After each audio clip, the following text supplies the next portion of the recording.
Napansin ko lang sa comment section, parang ang gagaling na ng ating mga viewers ngayon, grabe. Alam na nila kung paano adjustment ang gagawin ng ating mga rider na na-applikan. Dahil mahuhusay na kayo, ano sa palagay nyo ang pwede nating mai-suggest dito kay Paps?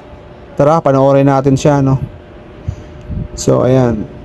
Pansinin niyo yung handling nito ni Paps. Medyo medyo nagwiwigil talaga, kinakabahan. Pero kung tutuusin yung motor na yan, medyo madali na dapat yan eh. Kasi medyo maliit.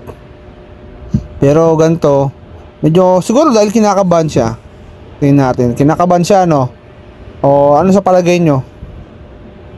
Hindi siya sanay sa motor niya? Oh, umabot pa siya ron, oh, di ba? Sa palagay nyo, papasa ba tayo pag ganyan? Ayan. Pagka ganyan sa tingin ko, medyo alanganin yan, retic yan kasi pag ganyan.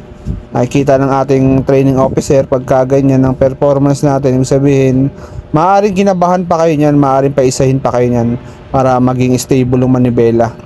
Pero kayo, mga Paps, alam ko mahuhusay na kayo mag-observe eh. So dito, ano masasabi nyo sa ating rider dito? Need pa ba ng isa pang try o okay na to?